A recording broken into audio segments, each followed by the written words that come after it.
What is the level of denial right now of the acceptance? Yeah, well, I can't give you exact figures, except to say the vast majority of visas that people apply for are approved.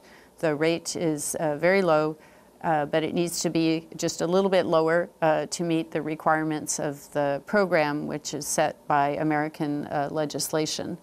So I think the trends are in the right direction, but we need help to have more applications so we can meet our goal. From the United States came that message that on the 1st January 2025, it will be a good benchmark for Romania to join the visa waiver program. Is this realistic? Well, we have to measure, there are two parts to this program. The first is information sharing agreements, and we're working on those right now with the Romanian government and are grateful that the cooperation there is good.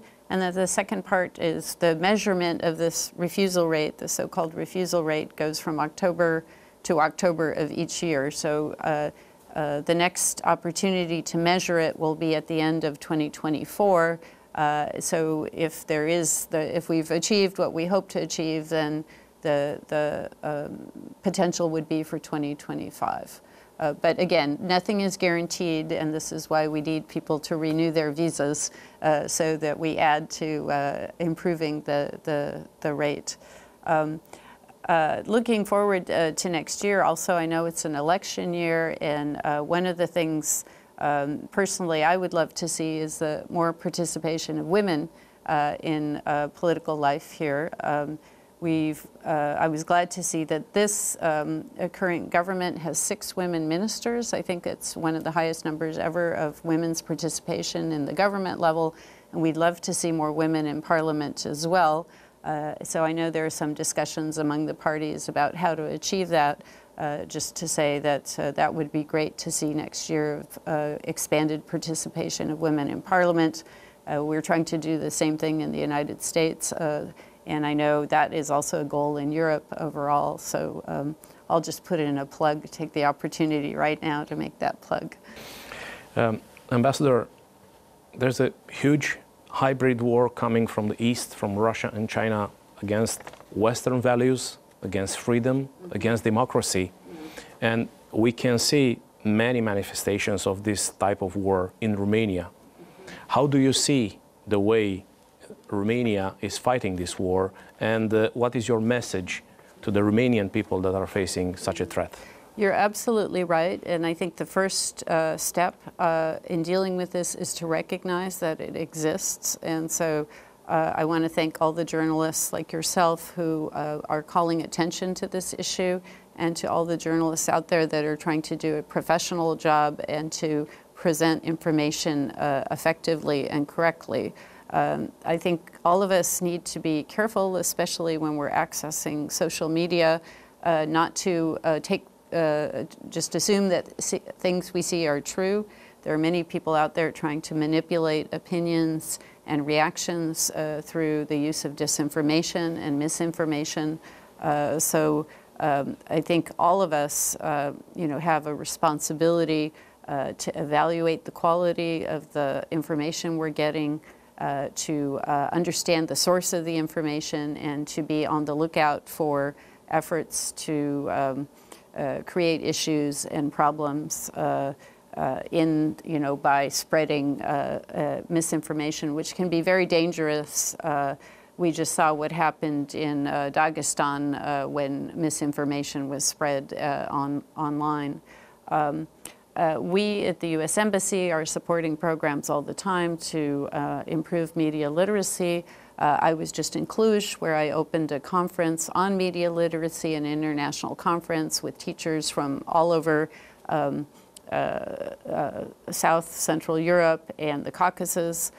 So all of us, need to support these kinds of programs. Educators in particular have a responsibility to teach media literacy and critical thinking in the schools. But the first step, of course, is to recognize that it's out there, it's a challenge, and to be careful ourselves in how we both interpret what we're reading and share information as well. We don't want to inadvertently share fake news or tendentious information. Ambassador, there have been some articles in the last year talking about a possible U.S. permanent military base in Romania. Mm-hmm. Is this a strong option in this strategic partnership between Romania and the United States? And what other news will come when we talk about military procurement for Romania, taking into account that we are in this first line of the NATO eastern flank facing threats from the east? Well, first of all, since you talked about procurement, let me just say that you know, we are grateful that Romania has committed to spend 2.5% of its GDP on defense. This was part of the NATO Wales Pledge, and Romania has been a leader in that area because you have recognized the importance of increasing your defense and deterrence. So we've been happy to work with you on that. We're also grateful that Romania is currently hosting in your military bases American troops. We have tripled the number of American troops present in Romanian bases here. So now it's over 3,000 American troops present. And we're grateful for the fact that they're being hosted at Romanian military bases by the Romanian government, and the cooperation there has been really good. Currently, we have what we call a persistent rotational presence where troops come and go. Any discussion about a more permanent presence on some basis hosted by Romania is, you know, a discussion for the future among our militaries and would relate back to other decisions within the NATO theater. So I don't have anything to announce on that, but just to say that I think the defense and deterrence has been, of Romania has been improved and increased by the presence of American and other NATO troops. There are many other countries right now who Romania is hosting, and I think this has been critical to help protect and defend Romania as well as the rest of NATO. Ambassador, I saw that you're very active and you are traveling a lot in Romania. Yes. What is your general impression about Romania comparing to the last time you've been here in our country? You can make this, let's say, comparison between what was Romania 15 years ago and what is now Romania. Yeah. Well, I've seen a huge positive change. Yes, I left in 2008. And at that time, I also traveled a lot. I was the cultural attaché, so I got all over Romania. So it's been a pleasure to go back to many of the places I visited before. And I've seen huge economic growth. I know one of the key statistics that I saw is that per capita income in Romania from the time I left to the time I returned increased from 44% of the EU average to 77%, which is a huge growth.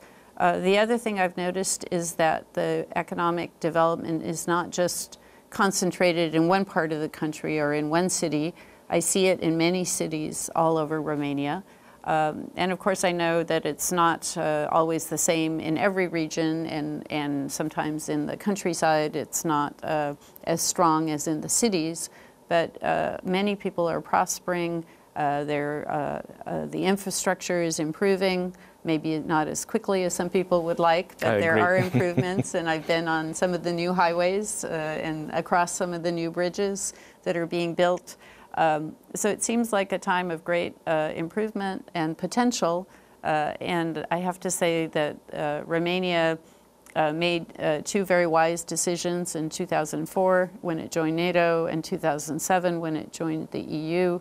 I think the statistic I saw since I left, you know, it's been like $65 billion in EU funds that have been made available to invest in improvements in Romanian infrastructure. And every place I go, I see the EU signs with you know, the money that's been invested. I was just in Sighișoara, where I saw the train station has been improved with EU funding. I see the roads. You know, it's really exciting to see the positive improvements in Romania. And let me just say, I know that there are still lots of complaints. People, you know, never, you know, you know, there's always more to be done. But I think Romania is on the right track, and the United States is pleased to be a partner in supporting that growth and development. Ambassador Kavalec, it's been a pleasure always. Mulțumesc! Și eu vă mulțumesc!